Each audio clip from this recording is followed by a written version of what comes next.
Glória a Deus. Boa noite, igreja. A graça e a paz do nosso Senhor Jesus. Amém? Amém. Uma boa noite para você que está conosco na live. Deus abençoe a sua vida. Amém? Aleluia. Glória a Deus. Eu estou muito feliz de estar aqui hoje. Tenho certeza que você também está. Amém? Glória a Jesus. Abra comigo a palavra do Senhor no livro de Lucas, no capítulo 14. A partir do versículo 28. Vai dizer assim a palavra de Deus. Amém? Se algum de vós está querendo construir uma torre, não se assenta primeiro a fazer as contas dos gastos para ver se tem com que acabar? Para que não aconteça que depois de haver colocado os alicerces e não a podendo acabar, todos os que a virem comecem a zombar dele, dizendo: este homem começou a construir e não pôde acabar. Diga misericórdia. Eu quero compartilhar com você nessa noite uma palavra que tem por título: Quebrando a maldição do quase. Porque tem muita gente que fala assim: eu quase consegui. Quase isso deu certo na minha vida. Eu quase casei. Eu quase prosperei. Faltou muito pouco para isso acontecer. Tem gente que diz: eu quase fui crente. E aí, para essa pessoa, naquele grande dia, o Senhor vai olhar e dizer: você quase se salvou. Misericórdia. Mas o fato é, igreja, que a gente consegue enxergar na vida de muitas pessoas, a gente conversa com muita gente, e nós percebemos que pessoas começam algo, têm um desejo ardente no seu coração sobre um projeto, sobre um propósito, e às vezes nós percebemos que por mais que essas pessoas queiram que isso aconteça, parece que nunca dá certo. Parece que chega na porta, mas não entra. Então, o Senhor nos trouxe aqui nessa noite para quebrar essa maldição do quase, amém? Porque o Senhor não morreu por nós numa cruz para nós quase alcançarmos a vida eterna, não! Para nós quase alcançarmos aquilo que Ele conquistou na cruz, não! Nós vamos fazer o sacrifício de Jesus valer a pena na nossa vida. E nós vamos concretizar os sonhos e os projetos e todo o plano que Deus tem para nós, para a nossa casa, para a nossa família, para essa igreja, para a nossa geração. Eu creio nisso.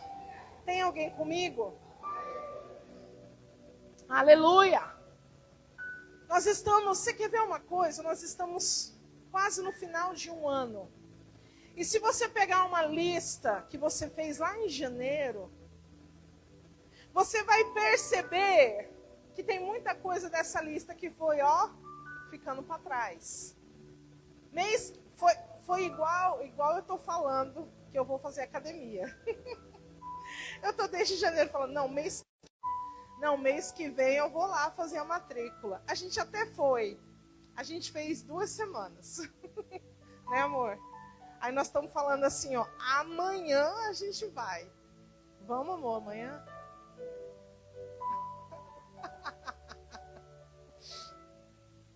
Mas a palavra de Deus, sabe o que ela fala para nós? Nós estamos no final de um ano. E é uma tendência do ser humano falar assim, já está no final mesmo, né? Eu vou agora ficar de boa, vou esperar o próximo ano, vou começar tudo de novo. Mas Deus te trouxe aqui para te falar negativo. Você não vai fazer isso, filha.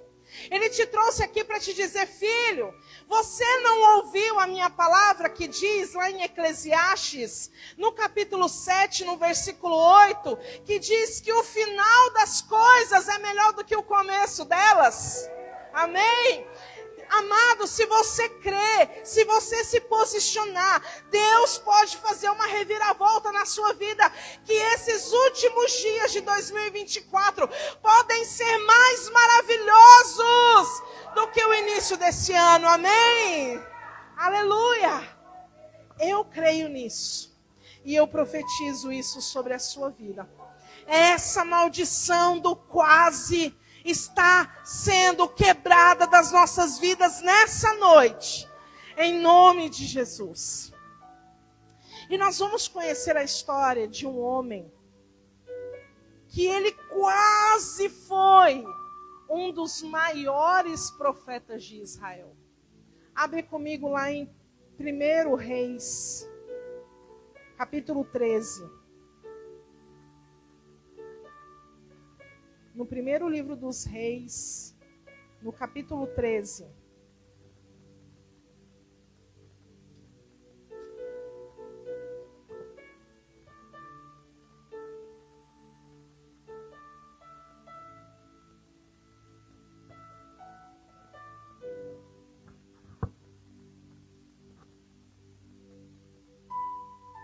Amém?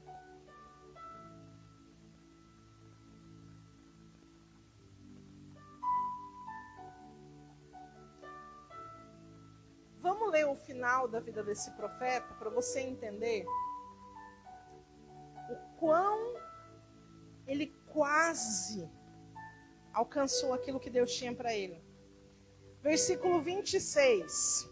Ouvindo o profeta o que fizera voltar do caminho, disse: é o homem de Deus que foi rebelde à palavra do Senhor.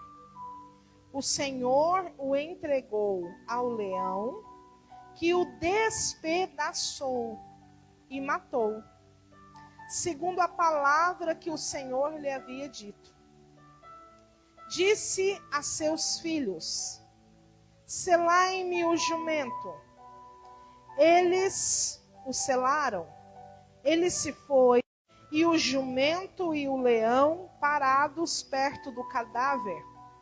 O leão não tinha devorado o corpo, nem despedaçado o jumento. Assim o profeta levantou o cadáver do homem de Deus, colocou em cima do jumento e o levou de volta à cidade para o enterrar. Então depositou o cadáver no seu próprio sepulcro e o prantearam, dizendo: ah, irmão meu. Vamos ler somente até aí? Amém? Nós estamos lendo um texto, uma parte do final da vida de um homem que foi um profeta muito usado por Deus. Ele quase atingiu o ápice do seu ministério, mas algo aconteceu para que isso não fosse concluído na sua vida.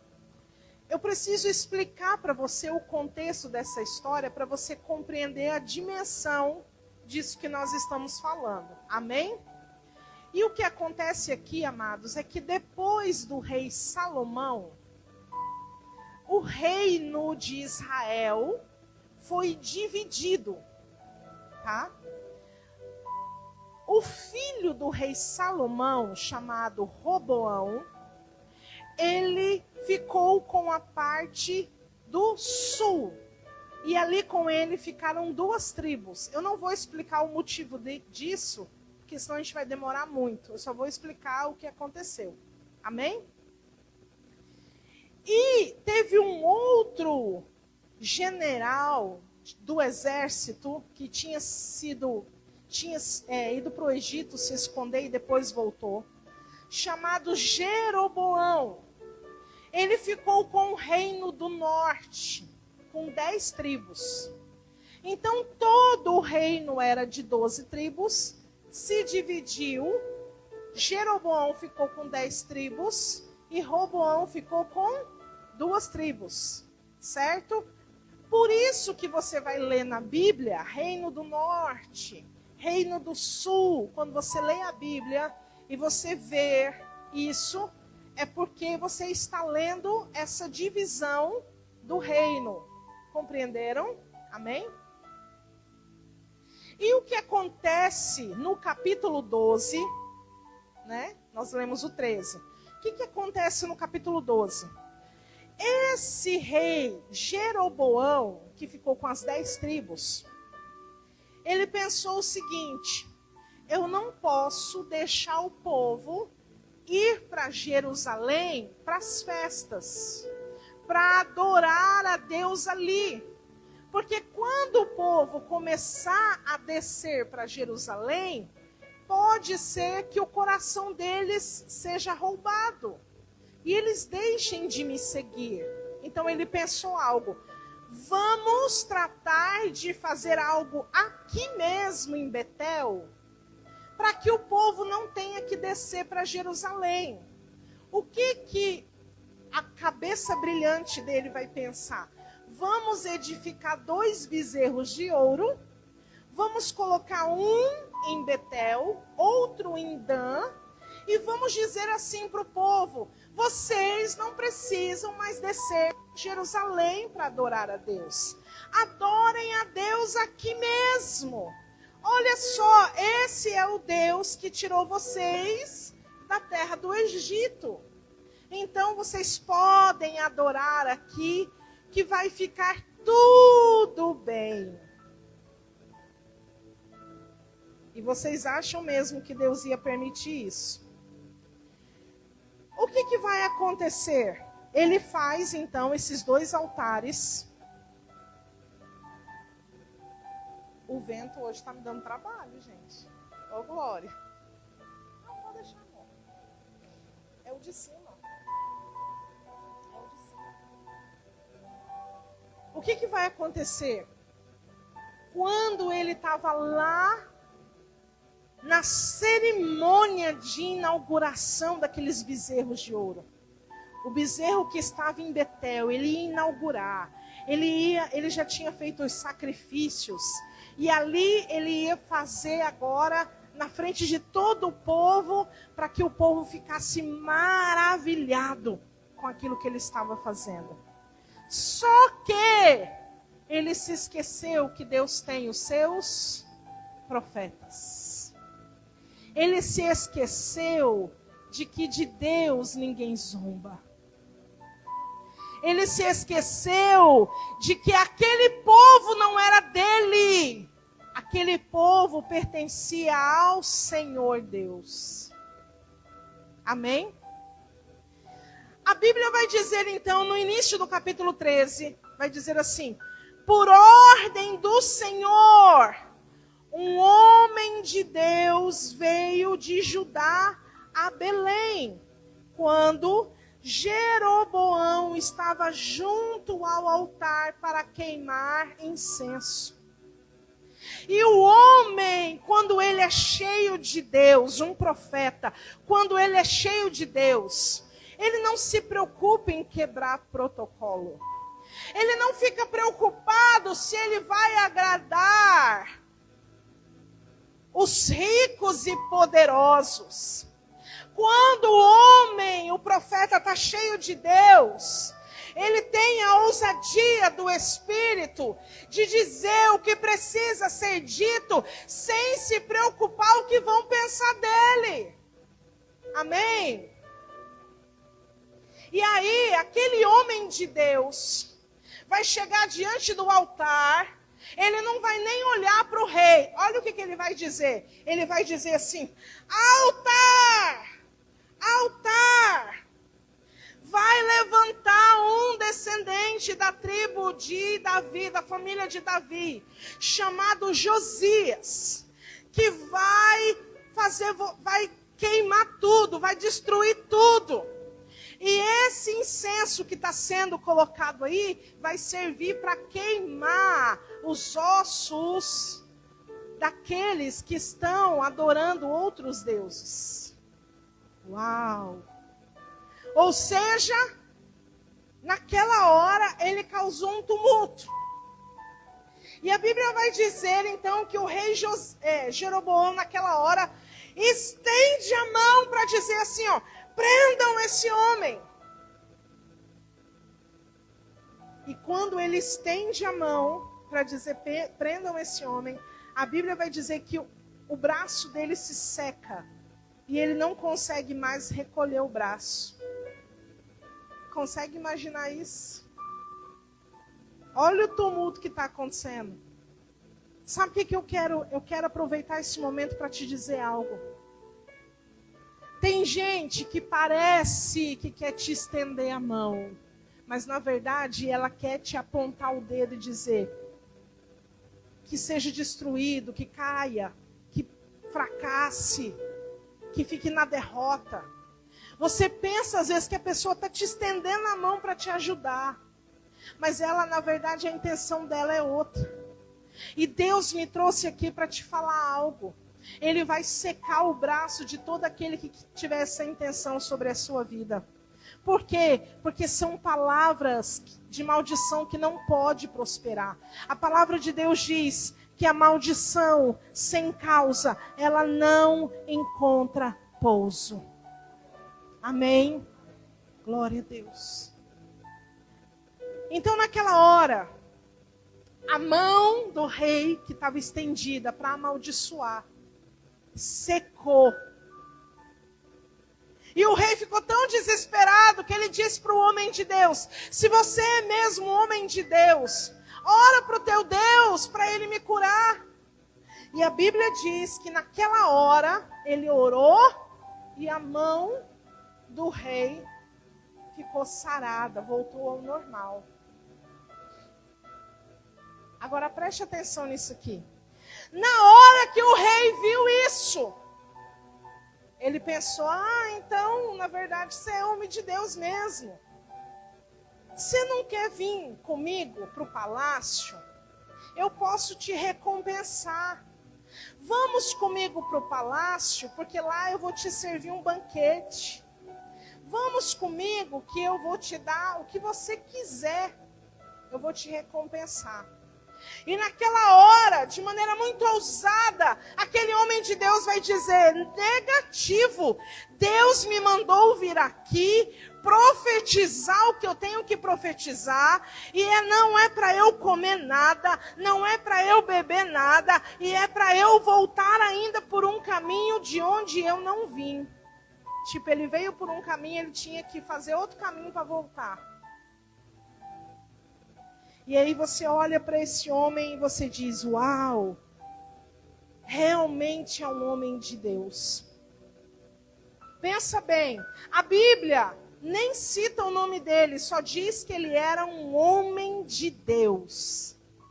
Amém?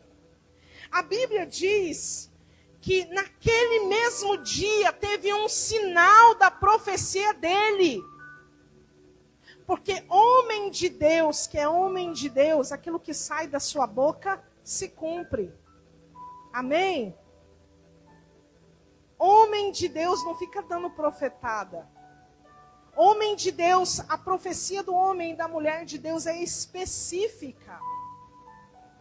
Ele citou o nome do rei Josias, que ia nascer 340 anos depois daquele episódio.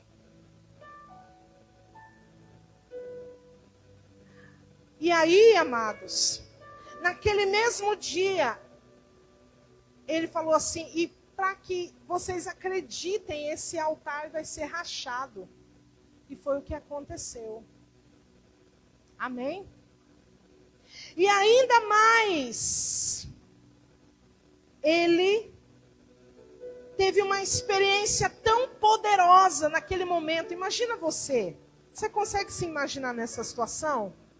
Você ali tendo uma experiência poderosa com Deus, de profetizar, de ver o braço do rei endurecer e depois voltar ao normal. Você vai sair de lá pegando fogo.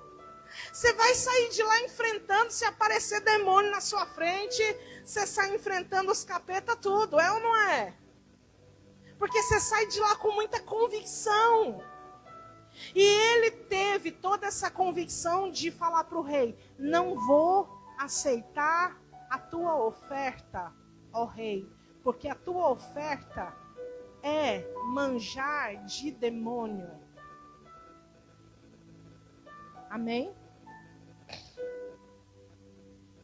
Então ele teve essa ousadia de obedecer a Deus e de não se contaminar com aquela proposta que o rei estava fazendo.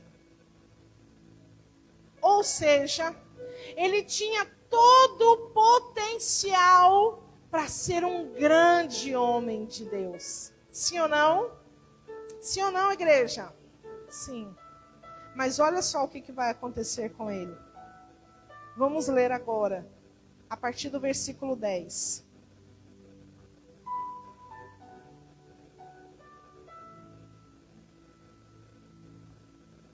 A partir do verso 10. Assim foi-se por outro caminho, e não voltou pelo caminho de onde viera a Betel. Presta atenção agora. Agora eu vou começar a pregar. Morava em Betel um profeta velho, cujos filhos vieram e lhe contaram tudo o que o homem de Deus fizera naquele dia em Betel. Contaram também ao seu pai as palavras que dissera ao rei. Perguntou-lhe o pai: por qual caminho ele se foi? Mostraram os filhos o caminho por onde se fora o homem de Deus, que viera de Judá. Então disse aos seus filhos: selai-me um jumento. Selaram-lhe o jumento e ele montou. E foi após o homem de Deus. Encontrou assentado debaixo de um carvalho e perguntou: és tu o homem de Deus que viestes de Judá? Respondeu ele: sou. Então lhe disse: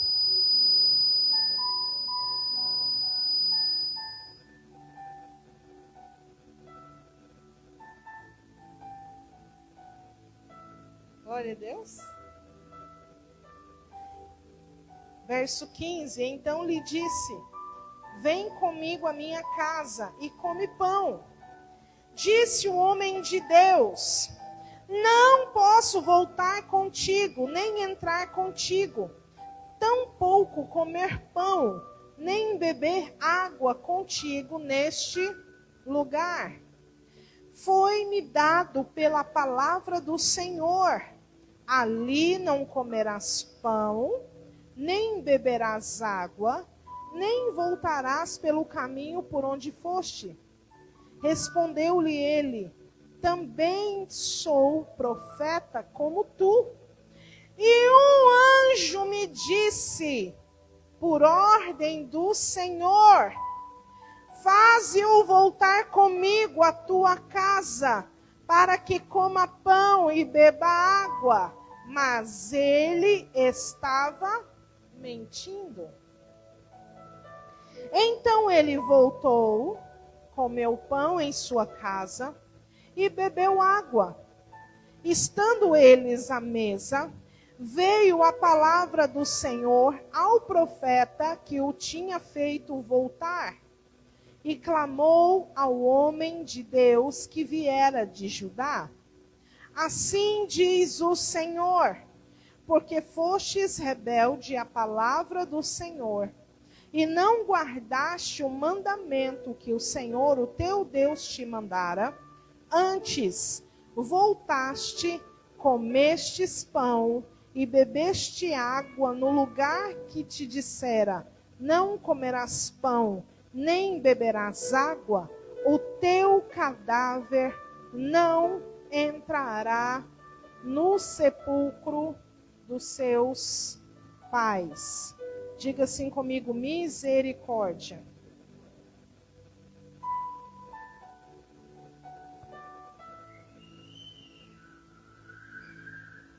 Como que a maldição do quase chega na vida de um homem de Deus?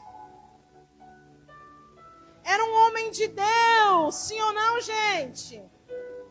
Mas a maldição do quase chegou na vida dele. E como que isso aconteceu? Primeira coisa, presta atenção, para nós aprendermos com esse exemplo. Primeira coisa, depois de fazer a vontade de Deus, não abaixe a guarda. Eu vou repetir. Depois de fazer a vontade de Deus, não abaixe a guarda. Porque tem gente que depois de uma grande luta, enfrentou um terrível inimigo, e aí ele viu a mão de Deus. Ele viu a mão de Deus se mover na vida dele. Ele viu coisas poderosas acontecendo. E aí ele vai pensar assim: agora eu já posso dar uma relaxada. Agora eu já posso descansar um pouco. Eu não vou mais orar tanto assim. Esse negócio de ir na igreja todo culto até o final do ano, esse pastor não sabe o que ele está falando.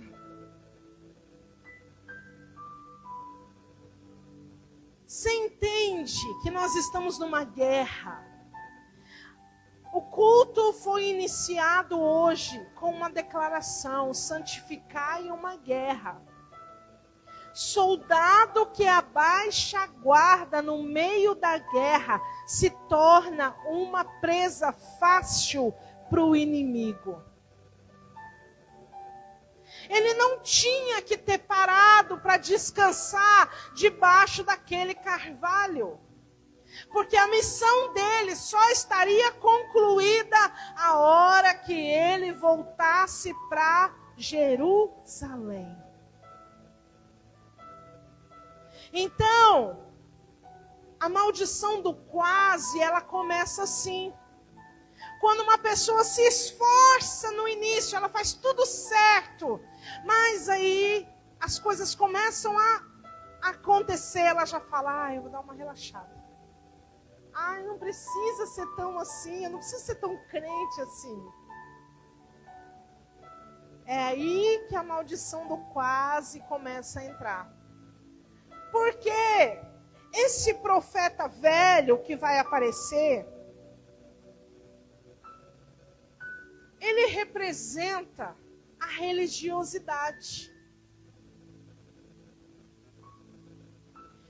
Porque eu te faço uma pergunta. O que um profeta estava fazendo em Betel? Sabe por quê? Porque nessa altura do campeonato, os levitas e os profetas tinham que estar em Jerusalém, porque a adoração genuína estava lá. Se tinha profeta em Betel, é porque ele estava religioso. Ele se acostumou com as coisas de Deus. Ele se tornou familiarizado com as coisas do ambiente espiritual. E aquilo que deveria ser especial começou a se tornar sem importância nenhuma. Até o ponto dele chegar de dizer que viu um anjo sem ter visto, gente. Performance pura. Você compreende isso? Você se lembra de Betel? Aonde que fala de Betel na Bíblia? Quando Jacó teve o sonho, lembra do sonho de Jacó? E o sonho de Jacó, qual era? Ele via uma escada, e ele via anjos subindo e descendo naquele lugar. Então ele pode ter pensado, vou usar o artifício do anjo, porque essa é infalível. Porque Betel é conhecido como um lugar onde se vê anjo. Então ele vai acreditar. E aí, olha só o que Paulo vem dizendo lá em Gálatas, no capítulo 1, no versículo 8. Eu estou pregando um evangelho para vocês. É um evangelho de renúncia, de sacrifício. Se vier outro pregando, ainda que seja um anjo que está descendo do céu, pregando um outro evangelho, que esse anjo seja anátema, amaldiçoado, porque não existe servir a Deus sem sacrifício, sem renúncia, sem vida no altar. Não existe. Se você pensa fazer isso, você está sendo um profeta velho, religioso. Meu Deus. Então, cuidado, viu? Cuidado com as profecias. Cuidado com aqueles que chegam para vocês, que o Senhor te diz: eu vi um anjo. Aqui, estou até com a pena do anjo na minha mão.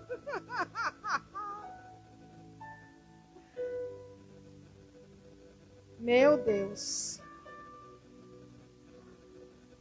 A Bíblia diz, lá em 1 João, capítulo 4, versículo 1, diz que nós temos que provar os espíritos. Porque nem todo o espírito que se manifesta é o de Deus, amados. Nos últimos dias se manifestariam espíritos enganadores, falsos profetas. E só vai conseguir discernir o que é engano aquele que conhece a verdade. Amém? Glória a Deus.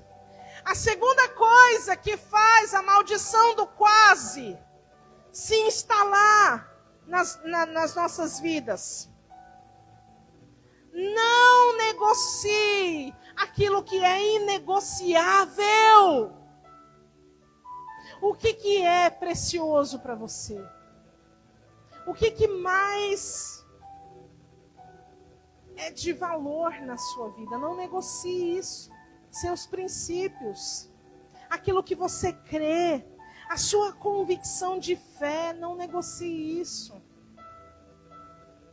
E preste atenção, porque nem sempre, presta atenção nisso que eu vou te falar, nem sempre os ataques virão do palácio do inimigo. Porque quando foi que o homem de Deus estava diante da proposta do rei Jeroboão, ele soube recusar, sim ou não? Ele soube dizer não para aquilo. Mas aí agora ele cai numa armadilha. Por quê? Porque ele achou que o contra-ataque do inimigo viria só de um lado. E não vem só de um lado. Tem gente que pensa assim: ai, a fragilidade da minha vida é meu casamento. E aí ele pensa que o diabo só vai atacar aquela área. Não é isso, amados. Se prepara. Blinda. Restaura os muros. Porque ele pode vir de qualquer lugar, do lugar onde você menos espera. Ele pode vir para te atacar.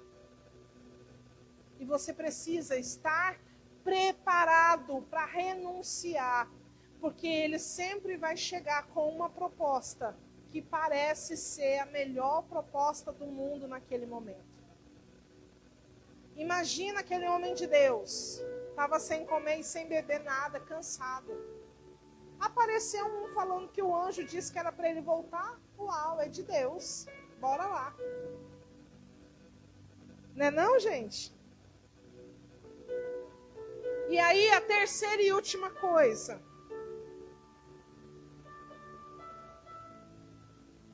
Presta atenção.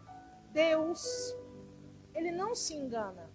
Diga assim comigo, Deus não se engana e nem muda de ideia. Porque tem gente que é totalmente inconstante. Uma hora Deus falou com ele sobre algo. E ele acredita nisso. Mas aí as coisas começam a ficar difíceis. Ele começa a dizer, não sei se foi Deus que falou ou não. Mas eu quero te dar essa notícia. Deus não muda de ideia. Ele não se engana. Amém? Então para com esse negócio de uma hora é de Deus, outra hora já não é de Deus. Sabe por quê? Porque isso vai colocar você dentro da maldição do quase. Porque tem gente achando assim, a minha vida tem que mudar. Aí ela pensa, o que eu vou fazer? Vou mudar de cidade. Vou mudar de emprego. O meu problema é meu marido. Só pode, é essa cruz que eu tenho que carregar. Não, o problema é minha mulher. Se eu me livrar dela, minha vida vai mudar. Mas Deus está falando assim para nós hoje. Para nós pararmos com esse negócio de colocar nas circunstâncias ao nosso redor a responsabilidade que deve ser nossa de mudar. Nós é que temos que mudar de vida. Nós é que temos que mudar de atitude. Nós é que temos que mudar a nossa maneira de viver. Somos nós. Entende uma coisa, Deus não muda de ideia. Deus não diz uma coisa agora e outra hora ele diz outra. Sabe por que o pastor dessa igreja, você pode ter certeza que ele é um pastor de Deus? Não é só porque é meu marido não, gente. Apesar dele ser lindo, maravilhoso, cheiroso, sensacional. É porque eu já vi muita gente falando para ele assim, pastor, o senhor nunca vai ter uma igreja grande. Se o senhor quiser ter uma igreja grande, o senhor vai ter que mudar o estilo da sua pregação. Para de pregar do jeito que o senhor prega. Para de falar negócio de pecado, que tem que mudar de vida. A geração eleita é uma igreja boa. Mas você nunca vai encher essa igreja se você ficar agindo assim. Eu já vi pessoas fazerem proposta para ele. Pastor, faz aliança com fulano de tal, ele vai te ajudar. Vocês vão romper, vocês vão crescer, vocês vão bombar. E sabe o que ele fazia? Não. Deus me deu uma direção. E dessa direção, eu não arredo o meu pé, nem para a direita e nem para a esquerda. E é assim que o povo de Deus tem que andar. Porque Deus não muda de ideia. Amém? E a última coisa que faz a maldição do quase se manifestar na vida de alguém é quando ela deixa o tempo do arrependimento passar. Sabe por que aquele homem de Deus foi morto de uma forma brutal por um leão? E olha para você prestar atenção. Nós começamos lendo como que foi a morte dele. Ele encontrou um leão pelo caminho, ele estava em cima de uma jumenta.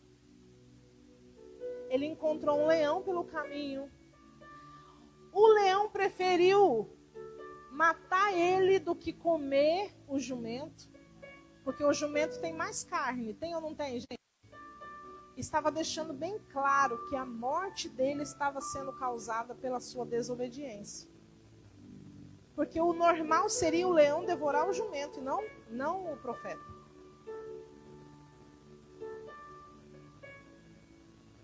E sabe por que ele teve essa morte tão trágica? Porque ele deixou o tempo do arrependimento passar. Porque quando a gente lê na Bíblia, a gente pensa que os acontecimentos são assim, um atrás do outro. Mas se nós pararmos para mergulhar na Bíblia, a gente consegue compreender que existe um espaço de tempo entre uma situação e outra. Então, até o momento em que ele foi enganado pelo profeta velho, dizendo que viu um anjo, e o anjo tinha dito que Deus tinha mudado de ideia, que era para ele voltar e comer pão na casa dele, e beber água. Até o momento dele estar sentado na mesa, comendo do pão e bebendo da água que Deus tinha falado para ele não fazer, existiu um tempo. E esse era o tempo que, se ele tivesse caído em si e tivesse falado: meu Deus, me perdoa, Senhor, tem misericórdia da minha vida, eu fiz o que era mal diante dos olhos do Senhor. Você acha que Deus não tinha perdoado ele? Você acha que Deus não ia ter misericórdia dele? Claro que ia ter. Mas ele deixou o tempo do arrependimento passar. E aí tem uma frase que muita gente no mundo diz assim: nunca é tarde para se arrepender. É ou não é verdade? Sabia que essa frase é antibíblica? Porque existe sim um tempo. Abre comigo lá em Hebreus, capítulo 12.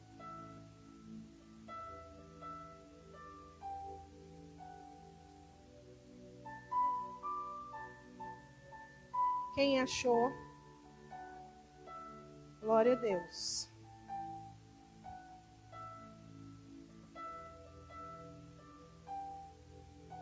Hebreus capítulo 12.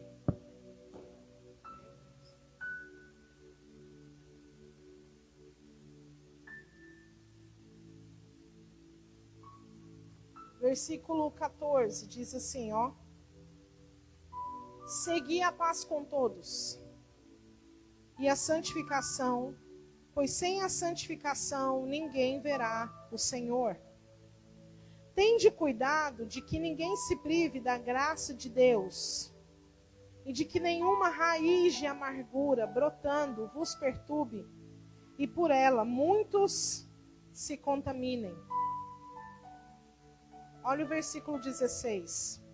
Ninguém seja imoral ou profano, como foi Esaú, que por uma refeição vendeu o seu direito de primogenitura. Depois, como bem sabeis, querendo ele ainda herdar a bênção, foi rejeitado. Não achou lugar de arrependimento, embora com lágrimas o tivesse buscado. Meu Deus. A palavra de Deus está dizendo acerca de Esaú, que tinha o seu direito de primogenitura, e por um prato de lentilha vende esse direito ao seu irmão Jacó. Só que teve um tempo até ele vender a primogenitura, e o tempo em que realmente o seu pai Isaac vai abençoar Jacó no lugar dele. Teve um tempo. E ele se arrependeu nesse tempo. Aí só depois, quando Isaac abençoa Jacó e não ele, é que ele vai chorar com lágrimas de arrependimento. E a Bíblia está dizendo que mesmo ele se esforçando, já tinha passado o tempo. Não tinha mais tempo de arrependimento para ele. Ele perdeu a bênção.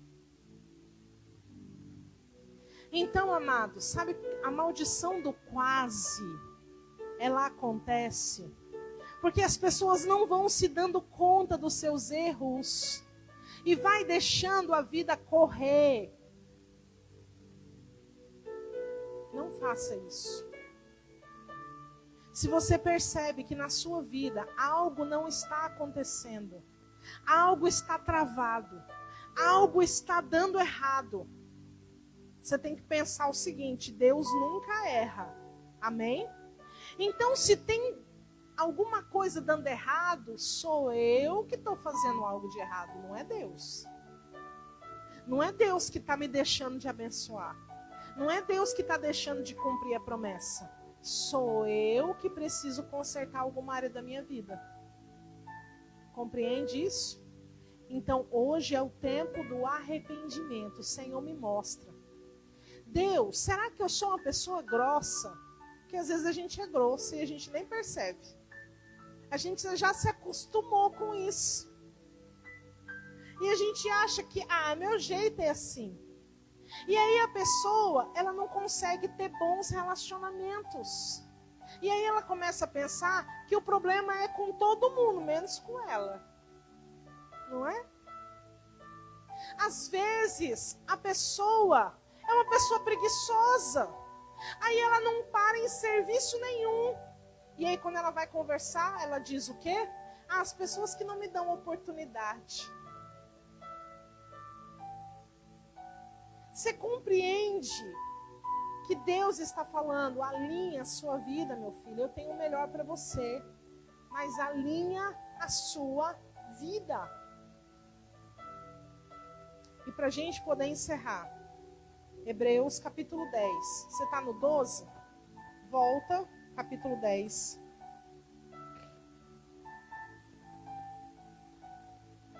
Aqui a gente vai encerrar, presta atenção nisso.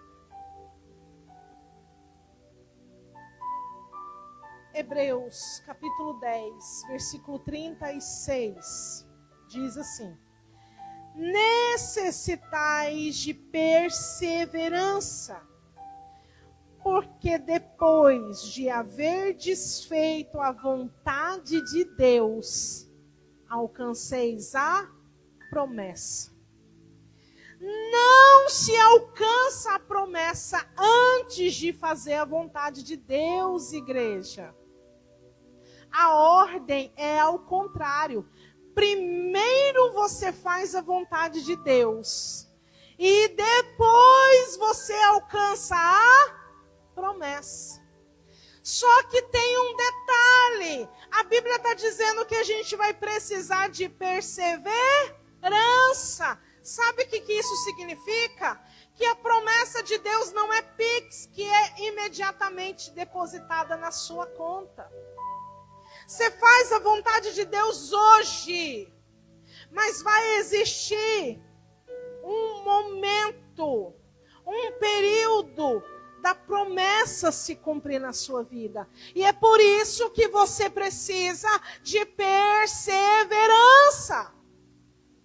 Então, se você quer aniquilar a maldição do quase na sua vida, para de ficar atirando para tudo quanto é lado. Finca raiz num negócio. Persevera no que você está fazendo. Que Deus vai honrar a sua fé.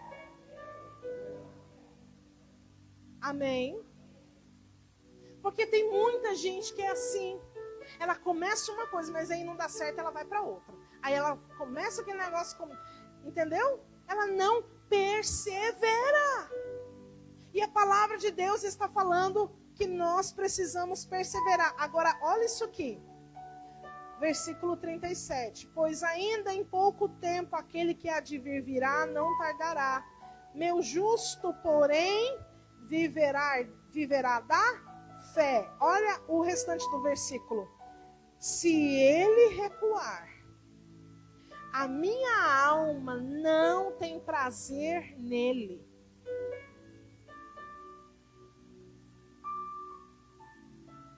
Deus não se agrada dos que retrocedem.